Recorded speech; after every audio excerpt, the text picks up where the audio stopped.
What's up, y'all? It's your boy Jay Haleem, and we are back in the studio. West Coast style. West Coast style. Shout out to my West Coast people. We got Miss Mahogany Box in here. Listen, I've been following her for a while, watching what she's doing, and I love it. I love it. I love it. One thing I love is that she's always empowering the brothers and the sisters. Her and her husband are doing some amazing things. It's always positive. You're always positive, always making sure our sisters feel like queens and our brothers feel like kings. And it's not an easy thing to do. A lot of times they put us against each other and we're always fighting and everything like that, you know, for no reason. But the positivity is one of the things that drew me to things that she's doing. So that's why she's here on the show. This is Miss Gia Sneed right here. Gia Neil Sneed. Is it Neil Sneed or is it, how you do it? Because I don't want to mess up no married name. And well, you know, okay, the married name is Sneed. But okay. yeah, I still use my maiden name at work because, you know, I've been working on, for the LA County Sheriff's Department for 30 years. So, okay. When Jeff and I decided to get married, he understood. And then when we got married, I was going through a promotional process. So I didn't want to change my name. And then they like, well, who is this? Who is this Sneed person? Because everybody knows me by Neil. So I still got Neil, but, you know, to shout out to my husband, it's Gia Sneed. You know? You gotta respect the title. You gotta respect the name and the title. Right. But you know, we are for that. Right. But for the people who knew me way back when, you know, they might not be used to the Sneed, so I still use the Neil. They be like, who's Sneed? You know, so you know that's where the Neil come from. But I laughed when you introduced me. You said Miss Mahogany Box, and I thought that I laughed only because when I first started off this whole social media world thing, my Facebook page was Mahogany Box. So a lot of people knew me as Mahogany Box. They never knew my legal name. So I would go places and they'd be like, oh, there's Mahogany Box, there's Mahogany Box, you know. And so then Facebook put me in jail. So they said I needed to show them who I was, you know, and stuff.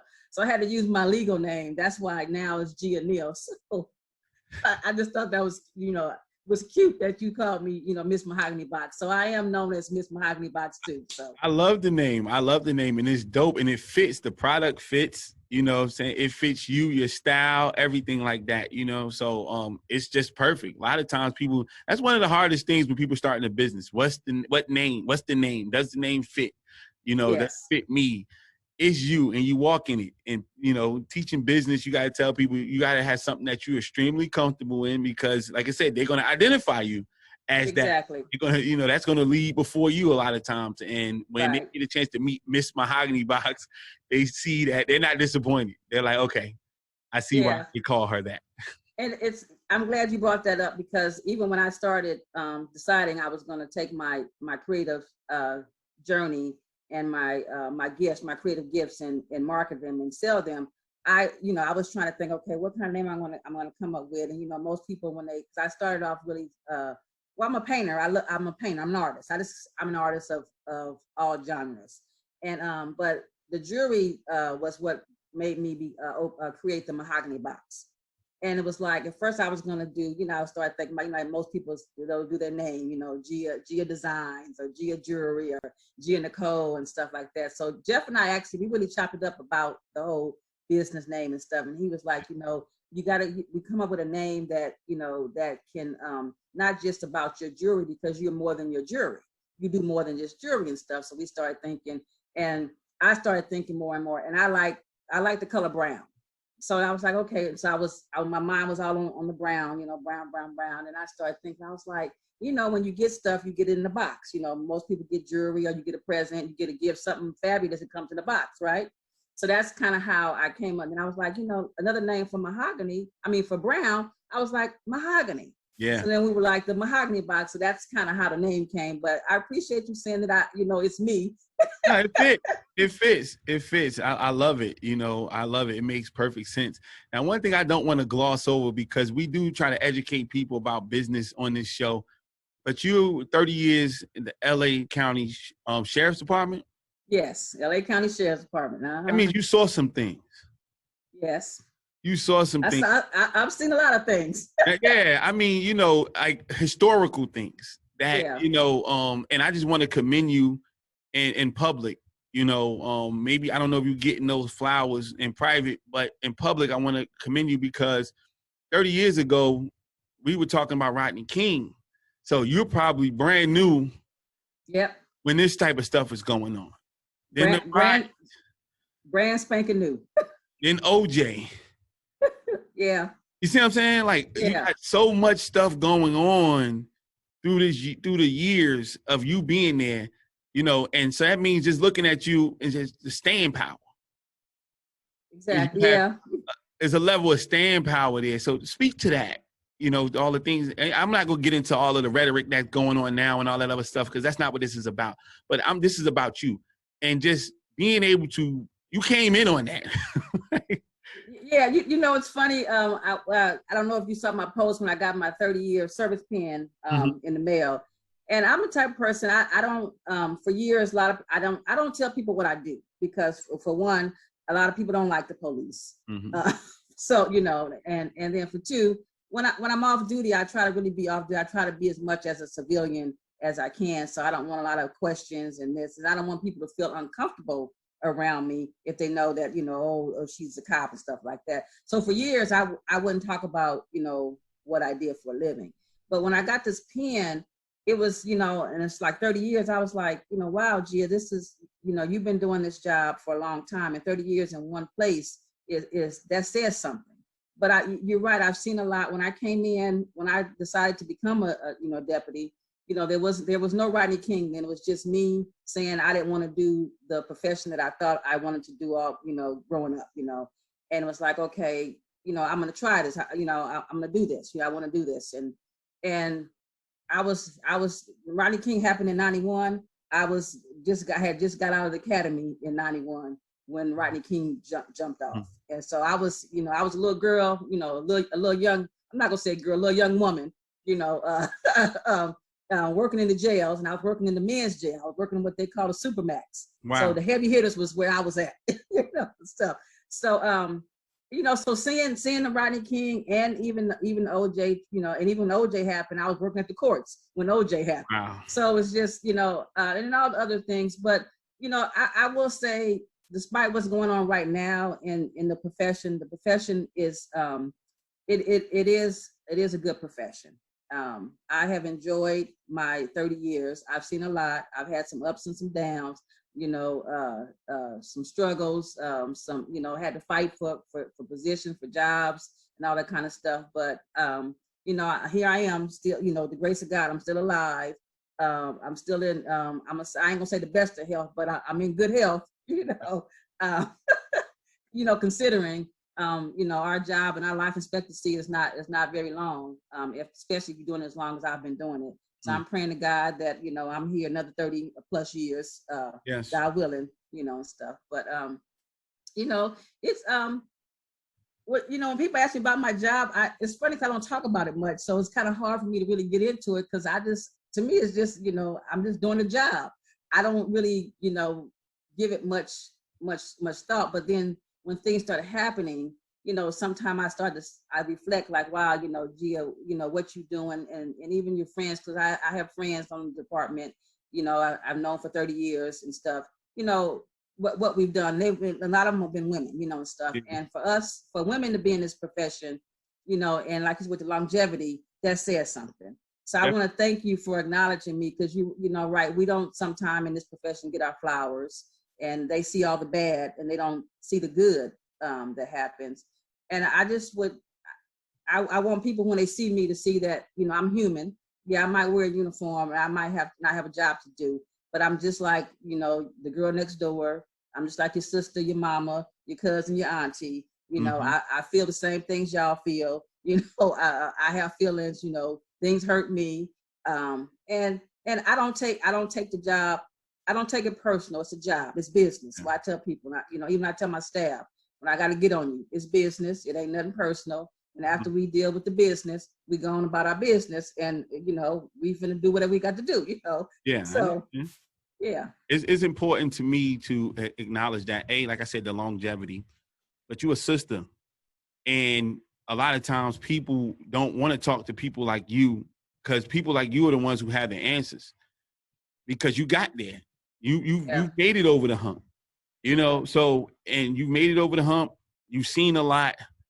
And if people, like, we don't pass it down like we used to. in our generation, in our community. We got to pass it down. You know, you're probably the person that can tell a brother or sister how to deal with the police better than anybody else. But they don't want to hear from you because you're not acting a fool or you're not choosing sides. You're actually playing the game the way you're supposed to play it. So in this platform that's mine, I created it, I'm going to give you your flowers because I know cops. You know, I'm from Newark, New Jersey, one of the worst cities in the country when I was growing up, especially in the 90s, 80s and 90s. So it was a horrible, place. But, I knew cops. They didn't look like the ones that we saw on television. Some of them were, substitute teachers on their off time. They played basketball. They was coaches. Right. I remember them. Yeah. Some of them, saw me on the street and said, hey, instead of taking me in the paddy wagon with everybody else, they walked me to the end of the corner and said, keep going. Right. Even though I was supposed to go with them, but they know. So I remember those times. And it's not a side thing. I'm looking at a sister across the screen from me and I'm like, she needs to be reverenced for that and being able to be honored. You in LA, you ain't just in those sides, you in LA. Right. That's the real thing.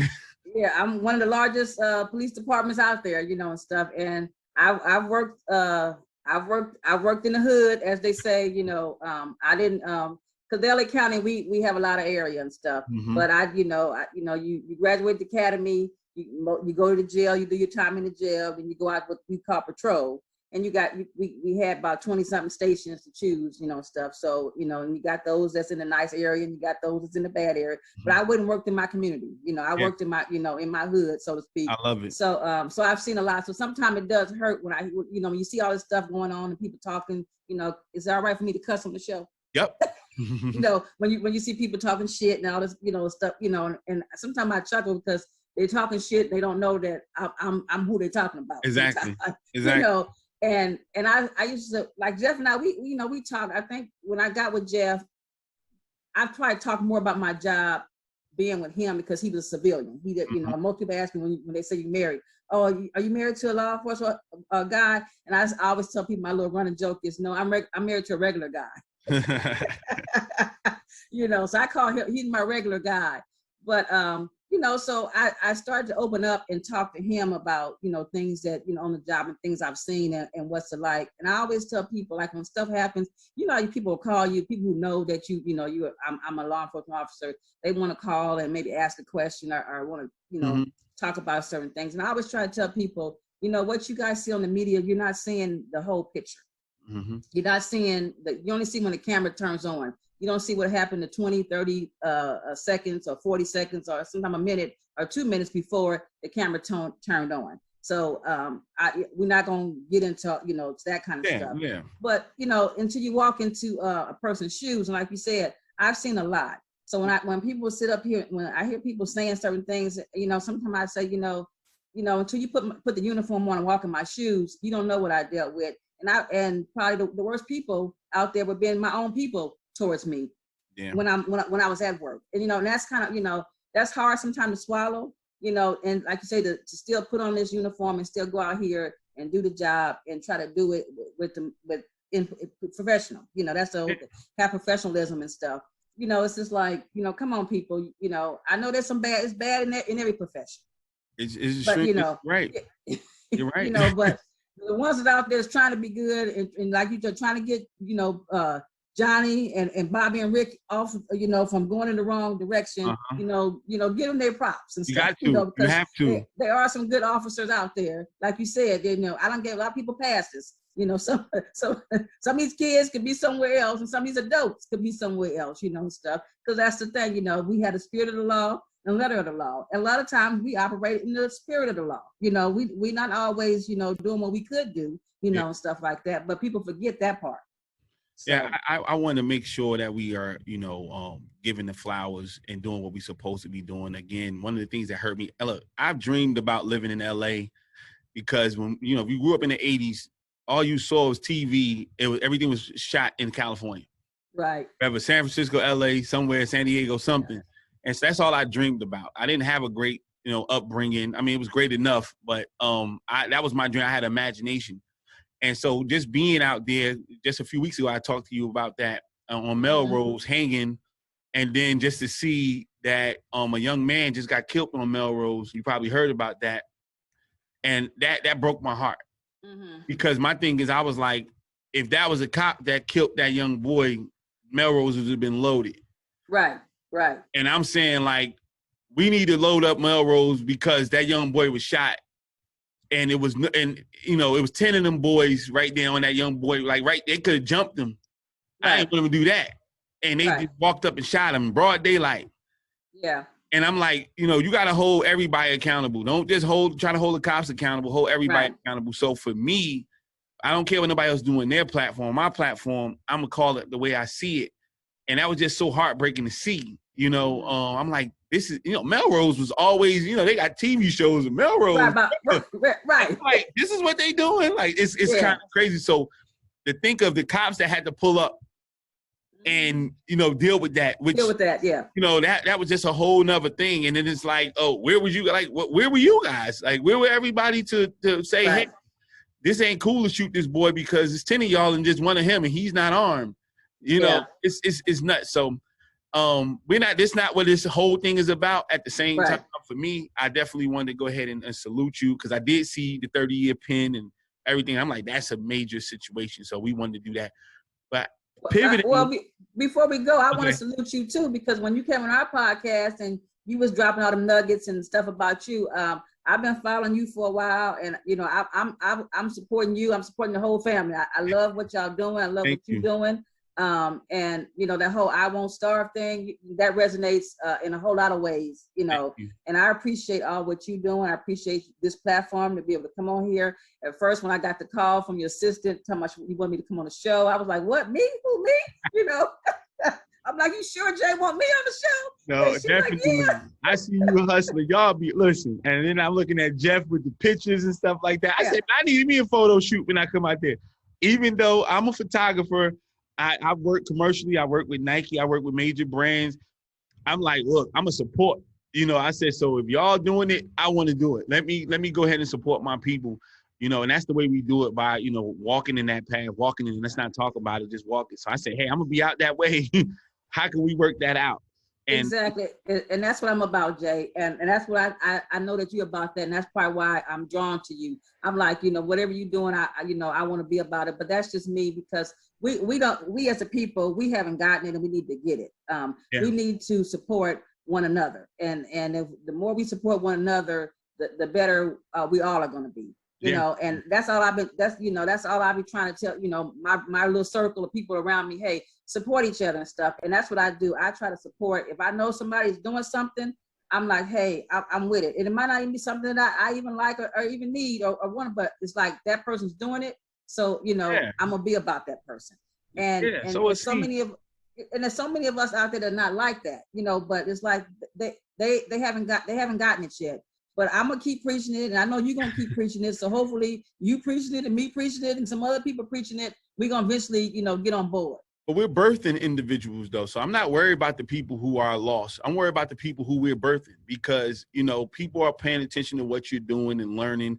It's going to be law enforcement officers. It's going to be other government workers who want to transition into entrepreneurship, and they're going to call you. And they're going to want to know how to transition properly. Part of the transition is also sowing seeds.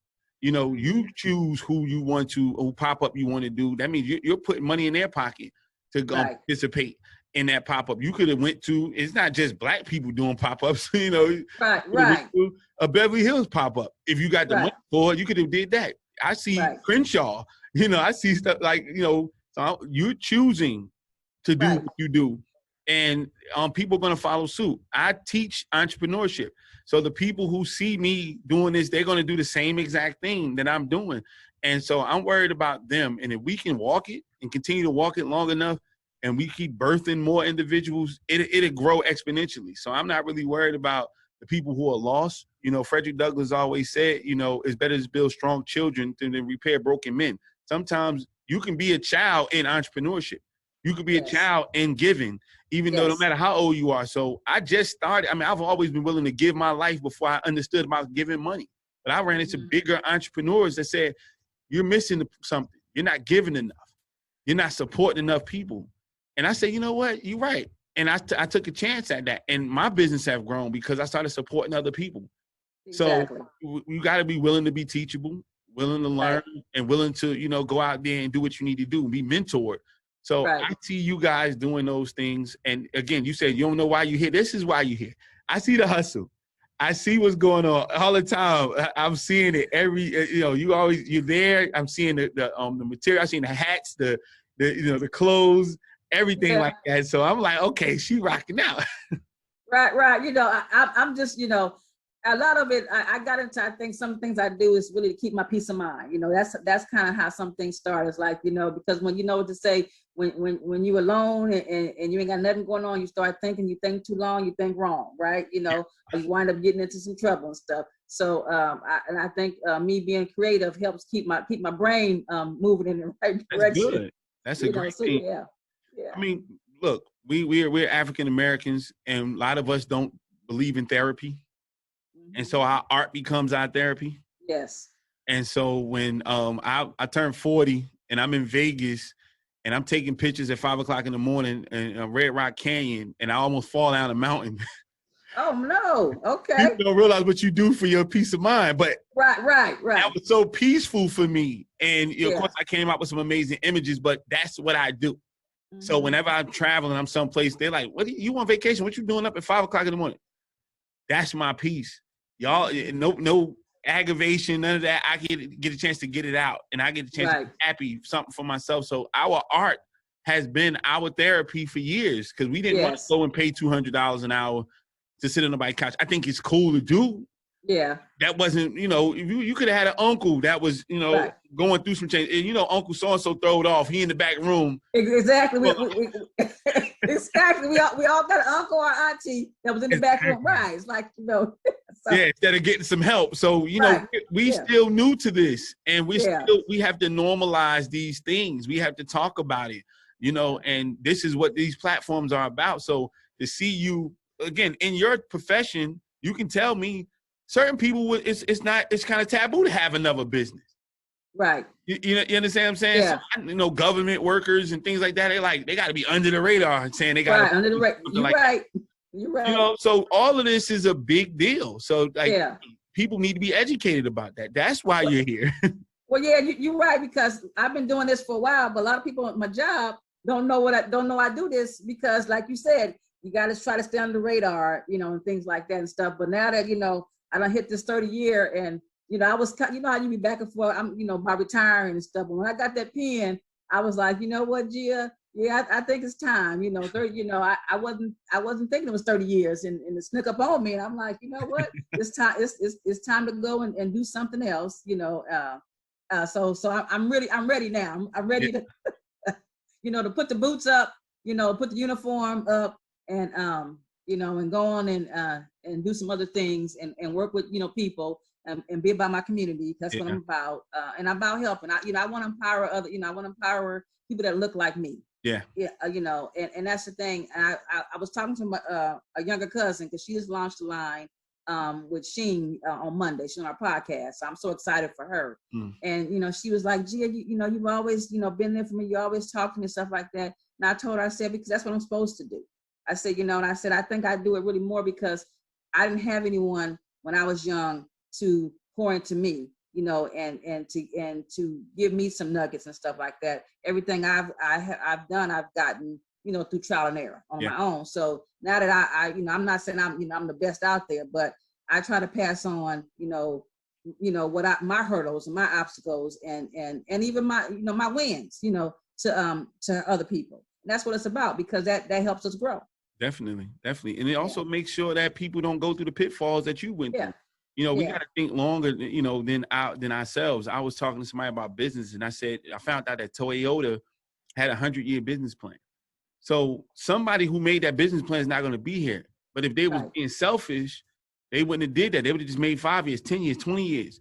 But somebody's not going to be here, but they're thinking ahead. And we have to think like that. We have to think like, it's just not about what's going on today, you know, what's going to be set up for later. And when you know, prevent, or you go back and you smooth over those potholes that you went through so that the person's coming behind you can have smooth sailing, that's a major thing. That's a major thing. you know, and those Yeah. people should be rewarded and should be, you know, exalted for that, because again, we not sitting on the back of the bus you know, we doing it on purpose now, not because we Right. have to. Right. You know, Exactly. you know, so it's because some people went ahead of us and fought for that thing. So you got to Yeah. keep doing it. You got to keep pushing it. You know, you're Yeah. going into a special space right now, and that's called full-time entrepreneurship. Yes. So what does that look Yes. like for you? What does that look like? What are you pitching and imagine that looking like in the near future? I imagine it me being busy. See, people think entrepreneurship, they think if you're an entrepreneur, you're going to sit back and you're going to be on jets and boats and stuff, just having a good time on the water and flying here, just relaxing and eating everywhere and not having no care. But no, it's just another form of work, you know, but it's a work that, you know, that's probably going to bring me away a lot more joy than, you know, the profession that, you know, you've done, you know, I've done for 30 years and stuff. Not that it didn't bring me joy, it did, but I'm saying I'm doing something that, you know, I enjoy and want to do. A lot of times we on these jobs because we got to be on these jobs to, you know, make that money to make, you know, to be able to live and stuff like that. But we're not always working and doing what our passion and what we love doing.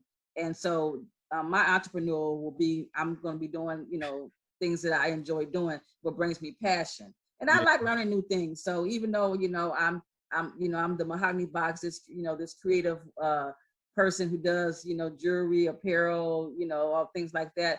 I'm still hungry to learn other things. I want to learn other industries too. So I'll probably spend time doing that.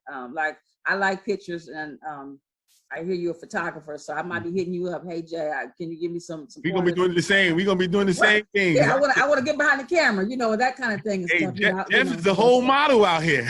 Yeah, you know, so yeah. The only thing I probably won't do, I'm gonna let Jeff have that little model thing. I ain't trying to be the model. Yeah, Jeff is so the whole model out here. I said, look at him. I said, oh, hey, look, I gotta go get me some shoes going on. So yeah. It's amazing. One question I want to ask you, now that you are doing the Mahogany Box and you've been working at your job for 30 years, do you wish you would have stumbled upon this a little earlier? Yes, I really do. And it's funny because I got into this, you know, I didn't realize my gifts because they are gifts and we're born with them, we have them. And I think for years, I shied away from the whole creative thing because I didn't think that it was me. But, you know, one day it hit me and I'm like, you know, this is me, you know, and stuff. So it's a little different, you know, it's like, wow, but I do wish I would have stumbled upon this a little earlier because I just, you know, I probably wouldn't, maybe I wouldn't be 30 years in the sheriff's department, but I think life probably would be a little different years ago. You know, I would probably be, you know, maybe a little more funner or something. I don't know because, you know how when you wait a long time to do something, then you do it, it's like, oh, you're like, oh God, I should have been doing this like 15 years ago, you know, and so, you know, 15 years ago, I probably was mad about something, didn't need to be mad about it, but, you know, that kind of thing, so.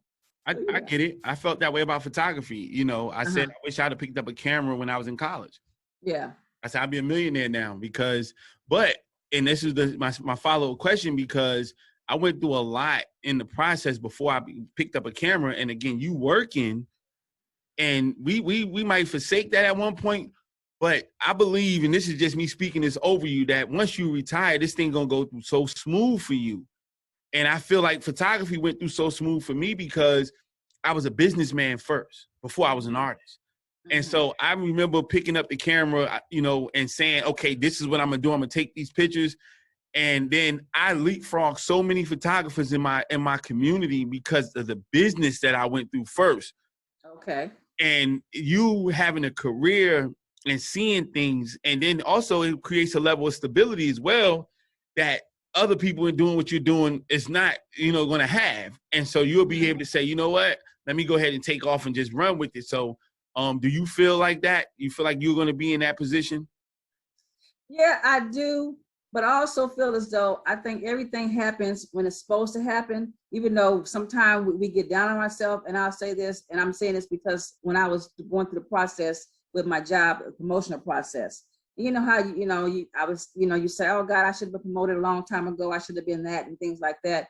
And then one day I just said, you know what, Gia, it's going to happen when God says it's supposed to happen. Yeah. And maybe if it would have happened sooner, you know, you might not be here, or things could have been worse, or could not worked out the way you wanted to. So don't get down on yourself. And that's what I say, you know, yeah, I feel it's going to happen, but it's going to happen when it, you know, when God says it's going to happen. Yeah. So yeah.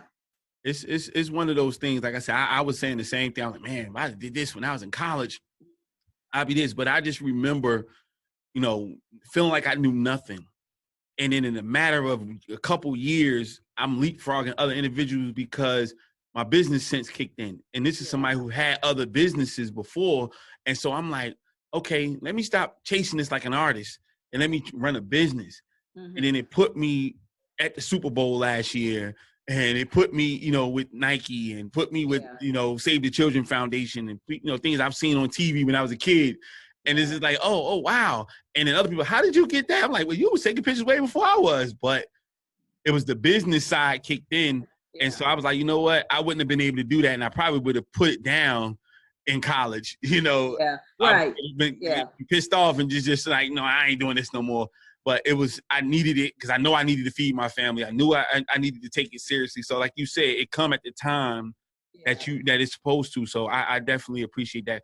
And one of the most important parts about it, because a lot of people are downing jobs, and me being a full-time entrepreneur for a long time, I always tell people, I wish I had a job for a while, you know, through this thing. So what's your thought about that when you have other people that they might see you having fun doing what you're doing with Mahogany Box, and they're saying, well, forget my job. You know, how do you feel about it? I tell people, you know, don't quit your job. Because I thank God I have my job. Cause I think me having a job gave me the ability to create the Mahogany Box and help the Mahogany Box grow. If I didn't have a job, I think I would be a whole different person, because I'm sure my stress level will be totally different. So I tell people, if you stay on your job and you work your second job while you still on your first job. Yeah. And then you'll know when it's time to leave that first job, if it's a time. But sometimes you might have to do like I'm doing. You're staying into retirement, and then you go do your thing. But people think, because I want to be my own boss, everything's peachy keen. But I thank God, because it's sometimes I don't get no sales. So let's imagine if I would have quit my job and I'm relying on, you know, the sales of the things I'm creating and stuff. It's like, okay, well, shoot, thank God I've been going to work every day, because I know the light's gonna stay on. Exactly. That's the reality. That's the reality of entrepreneurship, and we want to kind of debunk all of the. You know, you look on social media and everybody got their jet. Yeah. You know, and everybody's on the yacht. Yeah. And I was talking to a group of sisters on it was brothers and sisters, but it was on Toro, and it was Black sisters, and they was talking about the 6-figure women dating men who don't make 6 figures and all this, and you hear them talking about, he just can get a business, and he could have had a sister. It ain't that easy. I don't know who told you this lie that you come up on 6 figures that fast, and even if you did, it don't last. Because again, business has to have its cycles. So, okay, yes, you got your social media fame, you got that. 5 years later, you're trying to find out what they're doing. They're dead in the water. Right, because you haven't built a foundation. You had enough time to build a foundation. Exactly. And that's what's going to give you longevity. It's a foundation. But that's the thing. People are caught up in this whole social media. Like you said, everybody got a jet, everybody going here and going there and stuff. And then, you know, like you said, we all want a lot of things. Okay, you know, I want 7 figures, 8 figures, but guess what? I ain't got it. And you know, hell, Jeff might be saying he want a woman with 8 figures, but he ain't got one with 8 figures. Okay, you know, he better set up for the 6. It's coming. Yeah, it's coming. She about to be there in a minute. But y'all get there together, because you guys are not looking through rose-colored glasses. Right. Understand that the process is the process, and you cannot usurp the process. Everybody's process is different, but what you can know is that it's going to be a process. It's not just we're not going to wake up and get to that point. You're going to have to put in the work, and, you know, you got to allow things. It's about, you know, being in the garden. Right. Being perfect, even you can have a perfect garden and it's still going to take time. Exactly. You can plant perfectly. You can take care of it perfectly. You do everything, but it's still going to take time, and it's going to come in its own time. Its own time, right? Yeah. The first year you might have a little harvest. You know, in the second year, your harvest might be it might double. But the thing is, everybody wants all this stuff. But I always tell people, Are you ready? What if it happened tomorrow? Could you handle all that? Yeah. Do you have your systems in place? And that's a lot of times people don't in business. And like you said, when you stop being an artist, and I think I'm in that transition where I'm leaving the whole stopping thinking like an artist, and I'm moving more towards the whole the business side. Yeah. And getting that together, because the artist part is cool. We carefree. All I want to do is create stuff. Hey. But now something saying, gee, okay, yeah, you creating the stuff, but you got to also double down. Yeah. On that business side. So it's there. Yeah.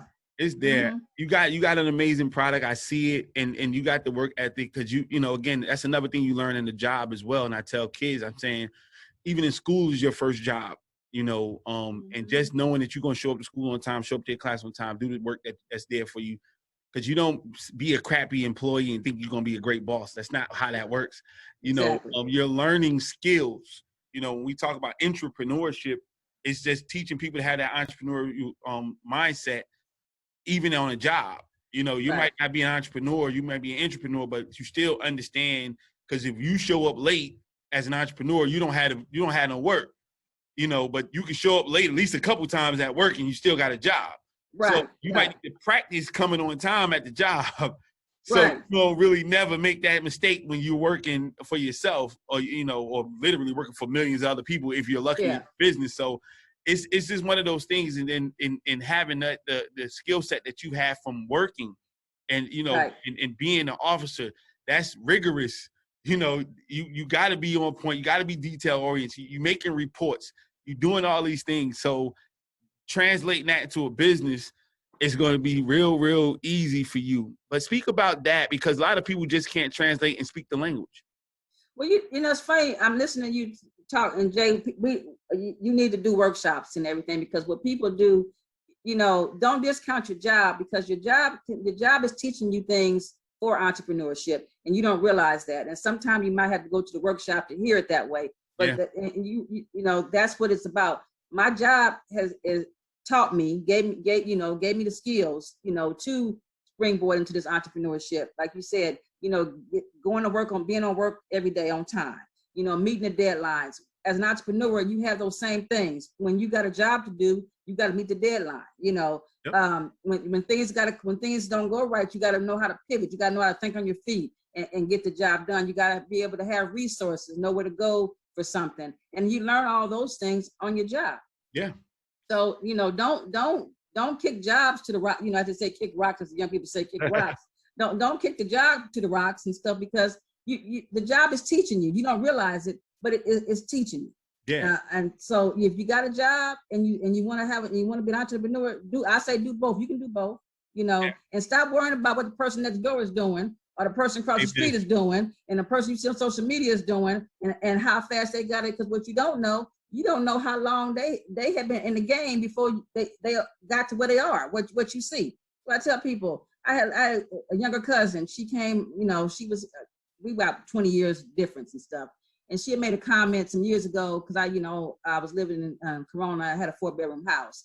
And she was talking about how, they wanted this house. They were young, they were in their 20s, like 21, 20, they were really young. And I said, girl, you see the fruits of my labor.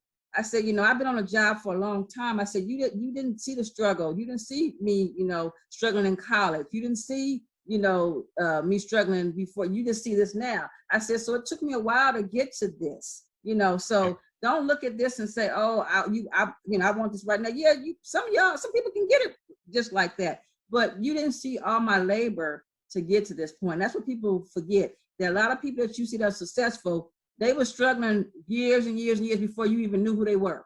Yeah, they want to duplicate your success. They want to duplicate your end result. They don't want to duplicate the process that's going through it, because if you knew the process, you'll probably say, nah, she can have that.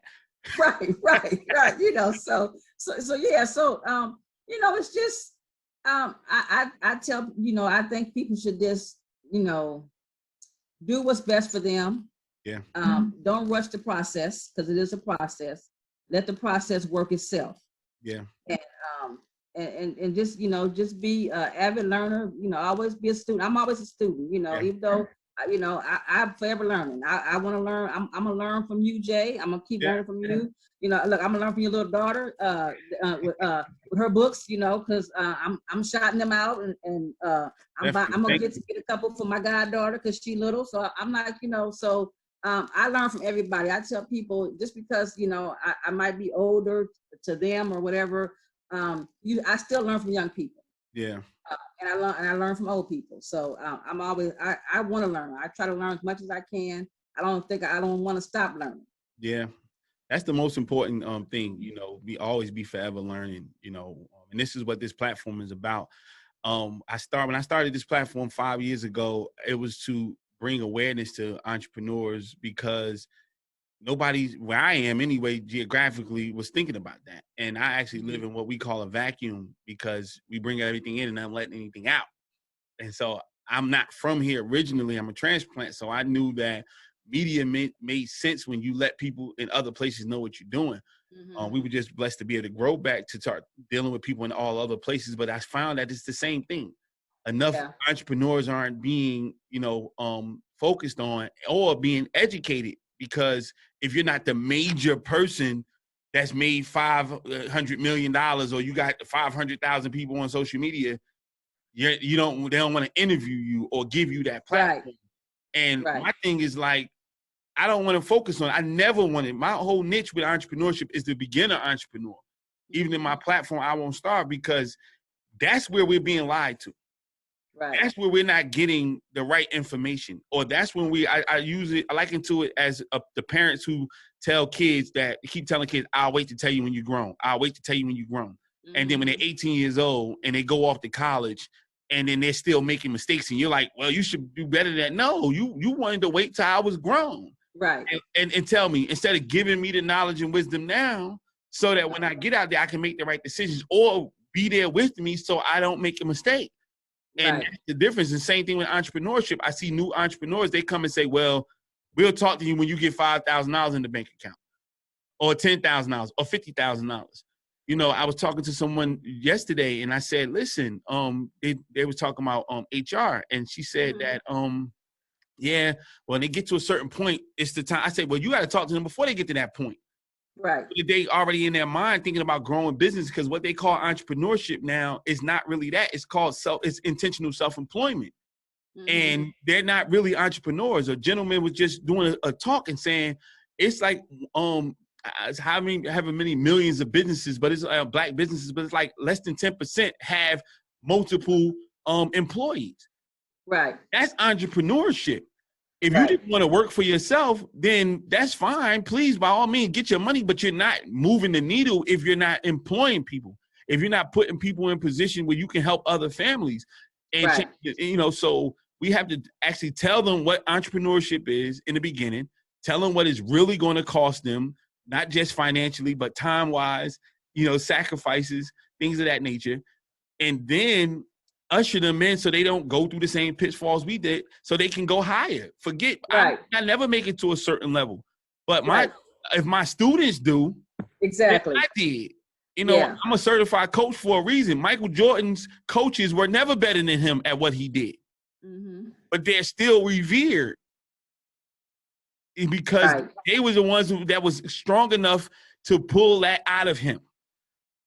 Exactly. A bunch of people probably tried, but they were the ones that were able to pull it out of him and make him be who he is. And that's the goal. That's the goal. And you're so right, Jay, because I created a platform called Sisters Empowering Each Other. And that was my mindset, because I had a lot of, you know, young entrepreneurs around me, you know, not young in age, but like young, like new to a business and everything. And I'm one of these people. It's like, I know I've had other business before I had Mahogany Box. I had a franchise. Color Me Mine franchise. And so my mindset was, you know what, why should people have to reinvent the wheel? If I've done something and it worked or didn't work, I don't have a problem with passing it along. So I would chop it up with other, you know, entrepreneurs, friends of mine. And I was like, you know, we need to be willing to share information and stuff. It shouldn't always be about, I got something, I'm gonna hold it close and not give it to anybody and stuff. So I created Sisters Empowering Each Other, which was, my mindset was to empower other entrepreneurs and share information you know, because I might not be good at network. I might not be good at social media, but you are. Okay, so let's help each other. Help my business grow in social media wise, and vice versa. If I got something I'm good at or I've done, let me share it with you, you know, and help us all grow, uplift us all. And you're right. Entrepreneurs, they need to be, like you said, empowering other entrepreneurs. And like you said, people don't want to talk to you unless you got X amount of money in the bank and stuff like that. Well, guess what? I need your help to help me get this X amount of dollars in the bank. So how about let's sit down, and how about you help me, you know, get to that point. But instead of telling me, oh, I can't talk to you, you know, because you ain't there. Well, I'm trying to get there, but you're not helping me to get there. You just telling me that I'm not there. Hell, I know I'm not there. Okay. That's why I'm talking to you. And it shouldn't be a lottery. It shouldn't be a lottery ticket. I got to go talk to 500 million people to get one to talk to me. Like, it's one of those things where, and I take that personally, because I have people who, you know, I've worked with, and I didn't have the money, but I put in everything I had. Right. And it was like, okay, well, now you look at me 6-7 years later, they wish that they would have put more interest into me, because now I could be very powerful to you, but because of ego, it's like, nah, never mind. You know, I'll just leave him be. But I'm not going to do that to somebody else. If I see your talent, okay, I'm going to go ahead and give you a shot, or I'm going to tell you what to do with your talent so that you can be someplace else. And that if it don't come back from you, it's going to come back one way or the other. But it's not for me. And I always tell people, when you climbing up a ladder, try climbing a ladder with a bunch of stuff in your hand. You can't. So everything I got at this level of business or this level of life, I'm going to leave it at that level for somebody else. And I'm going to just, you know, pack in my little backpack, whatever I need to go to remember. And I'm going to climb this ladder free so I can be able to pick up whatever's at the next level. Right. And so that's what this is about. And so this platform was created for that, to say, you know what, how can we, I don't know everything. I don't know how the business market is in LA. So I can tell somebody else who's around and might say, you know, I want to go out there. She just told me it's popping out there. You know, this is happening. And so now indirectly, I gave you something and that you didn't have to pay for. And you went out there and got this, and it helped your business out. And so that's what we got to continue to do, and put ourselves in a different situation. And that's what I see with you, because just saying the name Mahogany Box and you seeing a sister who carried themselves like that is giving. It's giving, because we can be seeing, and there's no dig at these sisters, but they can be seeing their Mahogany Box with Megan Thee Stallion or Nicki Minaj or somebody like that. They might be nice young sisters, but that don't represent a Mahogany Box. Mm-hmm. that represents something else. Something else. I hear you. You know what I'm saying? And so I appreciate that. I'm raising a young woman. I want her to see what that really looks like, what it's supposed to look like, because we only do what we see. Right. And if they only see them, then they don't have a choice but to go one way. You know what I'm saying? So exactly. I give you another choice. Yeah. Well, you know, I try to what they say. I ain't gonna say I'm living a perfect life, no, but I try to be a good example, you know, because you never know. I always say you never know who's watching. Definitely. You know, and so I try to live my life, you know, in a way that well, if people saw me or mentioned me, it's in a good light, you know, and say, yeah, she crazy, but you know, we all are. Yeah, you know, that's how we get through. Right. Yeah, you know. So yeah. I just want to thank you again for your service. I want to thank you for your example. Thank you for everything that you're doing, and more importantly, thank you for accepting the invite. Well, you're welcome for all that, but I'm honored to be on your podcast, and thank you for thinking of me and asking me to be on. I look forward to being on it again. Yes, I had it was really good, but I look forward to continuing working with you. I want us to, maybe collaborate on something or just work together with something, because you got something, and the people need to hear it, they need to see it, and we need to be about it. A lot of people talk, I'm all, but I'm about it. Whatever I can do to help your platform, help elevate your platform, move your platform here and there, I'm always here for you. Thank you so much. Thank you so much. I appreciate it. Let everybody know how to find the Mahogany Box, find you, all your social medias, website, everything like that. Okay, well, if you're looking for me, you can always find me on the IG or the gram, as the young people say, at the Mahogany Box. If you want to find me on Facebook, you can find me on Facebook. My Facebook page is the Mahogany Box. If you want to check out my personal page, it's Gia Neil, but it ain't nothing on there but the Mahogany Box stuff. So, so you can find me there. You can find me on my website, Shop the Mahogany Box. Got a few things there. You can also find me on Mondays. I have a podcast. I'm a co-host of a podcast called My Morning Coffee. You can find me on My Morning Coffee on Mondays at 10 a.m. Pacific Standard Time. Hey, follow that. I've been on there, and they treated me like a prince. Yes, you are brother. You know, so we always gonna treat you good, and you always welcome on the podcast. If whatever you got new coming up, you just hit up Tanya, because she's the booking agent. And we always welcome you if you got something you want to get out there to the media, to our peoples, whatever. Hey, send it over to us, and we'll put it out there. Definitely. Nothing but love. Y'all know how to find us. www.jhaleem.com, youtube.com/jhaleemtv. I am J Haleem on all social media platforms. Y'all go ahead and follow us, like us, smash the subscribe button, do all that good stuff so you can stay up with us. Y'all know we in the studio. We try to keep it exclusive. Look, we was on the west side today. Ain't social media and virtual, all this stuff grand. I didn't have to get back on the plane. Right. And to take you to the west side, to see sunny California right here in the studio. So again, thank you so much for giving me the opportunity to talk to you. It's been a pleasure talking to you. We're going to talk offline, but likewise. you guys got a treat, and share this with the first person you see. Tell them, listen, this is the real right here. This is the real Mahogany Box. Maybe some fakers out there, but this is the real Mahogany Box. But it's your boy, J Haleem. Again, this has been in the studio. Thank you guys so much.